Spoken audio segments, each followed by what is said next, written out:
আসসালামু আলাইকুম রহমতুল্লাহ। বিডামিন ship training centre YouTube channel এবং আসুন ভূমি জরিপ শিখি কাগজবজি ফেসবুক পেজ থেকে সকল আন্তরিক শুভেচ্ছা জানিয়ে শুরু করছি।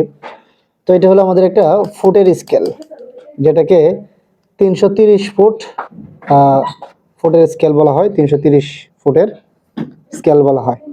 তো এই স্কেলটা আমরা একটু বুঝবো যে আপনার যে নকশাটা 16 ইঞ্চি সমান সমান 1 মাইল ধরে করা, এটার মধ্যে এই স্কেলটা ধরলে প্রতি গড়ের মান কত হয় এটা জানবো। এবং যদি নকশাটা যদি আপনার 32 হয়, 64 হয়, 80 হয়, 120 হয়, 160 ইঞ্চি সমান সমান যদি 1 মাইল হয়, তাহলে এটার মান কত হয় এটা আমরা এখন একটু জানবো।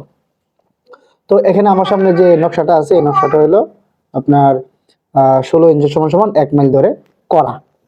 তো এই কারণে যখন এই নকশাটাতে আমরা যখন এই স্কেলটা ধরবো, যেমন যেমন আমি যদি যে এখানে যদি ধরি, এই যে আপনার এখানে যদি ধরি, তাহলে প্রত্যেকটা গড়ের মান হবে কিন্তু 10 ফুট করে। কারণ কেন?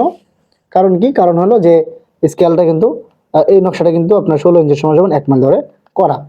যদি আমি এই নকশাটাকে যদি ধরেন এখানে 16 নাই, এখানে আছে 32, তাহলে এখানে আমি যখন এটা ধরবো তখন কিন্তু মান অর্ধেক হয়ে যাবে।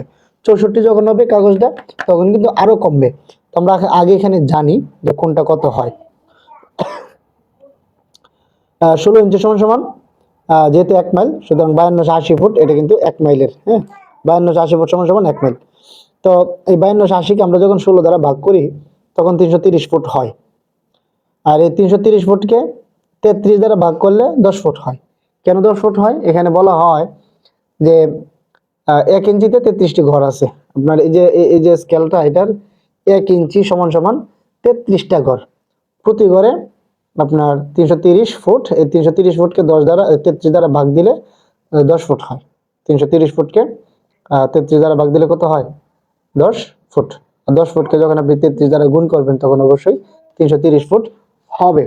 তো যেহেতু এই নকশাটা 16 ইঞ্চি সমান সমান 1 মাইল ধরে করা, সুতরাং প্রতি ঘরের মান হবে 10 ফুট। ঠিক আছে, বুঝতে পারলাম আপনাদেরকে এখানে। আর যখন নকশাটা 32 ইঞ্চি সমান সমান 1 মাইল হবে, তখন এই যে 5280 ফুটকে 32 দ্বারা ভাগ দিতে হবে, 165 ফুট। আর 165কে আমরা 33 দ্বারা যখন ভাগ দিব, তখন 5 ফুট হবে। অর্থাৎ এই নকশাটা যখন 32 ইঞ্চির হবে, তখন এখানে মান হবে প্রতি ঘরের 5 ফুট। তো যখন আমরা 32 ইঞ্চি কাগজের মধ্যে ধরবো, তখন এখানে প্রতি ঘরের মান হবে 5 ফুট। আর যখন 64 কাগজে ধরবো, তখন প্রতি ঘরের মান হবে 2.5 ফুট। যখন এটাকে আমরা 80 ইঞ্চির মধ্যে ধরবো, তখন প্রতি ঘরের মান হবে 2 ফুট। যখন 120 এর মধ্যে ধরবো, তখন প্রতি ঘরের মান হবে 1.33 ফুট। যখন আমরা 160 এর মধ্যে ধরবো, তখন প্রতি ঘরের মান হবে 1 ফুট। বুঝতে পারলাম? যখন কাগজটা 16 ইঞ্চির হবে, তখন এখানে প্রতি ঘরের মান হবে 10 ফুট। আমরা যেই ঘরেই ধরবো, আমরা যে কোনো ঘরের মধ্যে ধরবো, আমরা এখানে ধরবো যে প্রত্যেকটা ঘরের মান কত? 10 ফুট করে, 10 ফুট। আর যদি এই কাগজটাই ধরেন 32-এর, তাহলে প্রতি ঘরের মান হবে 5 ফুট। এই কাগজটা যদি 64 হয়, তাহলে প্রতি ঘরের মান হবে এখানে 2.5 ফুট। এই কাগজটা যদি আপনার 80 হয়, তাহলে প্রতি ঘরের মান হবে 2 ফুট। এই কাগজটা যদি 120-এর হয়, তাহলে প্রতি ঘরের মান হবে 1.33 ফুট। এই কাগজটা যদি আপনার 160-এর হয়, তাহলে প্রতি ঘরের মান হবে 1 ফুট। আপনাদেরকে আমি এই বিষয়টা বোঝাইতে পারলাম কিনা, এই বিষয়টা হলো দেখার বিষয়। তো আমি আশা করতেছি যে আপনাদেরকে আমি কিঞ্চিত পরিমাণ হলেও বোঝাইতে পারলাম। তো যদি আপনারা উপকৃত হয়ে থাকেন, তাহলে আশা করব যে আমার ফেসবুক পেজ থেকে যদি থাকেন, অবশ্যই ফলো করবেন। আর যদি ইউটিউব চ্যানেল থেকে থাকেন, তাহলে অবশ্যই সাবস্ক্রাইব করে সদস্য হয়ে থাকবেন। আসসালামু আলাইকুম ওয়া রাহমাতুল্লাহ।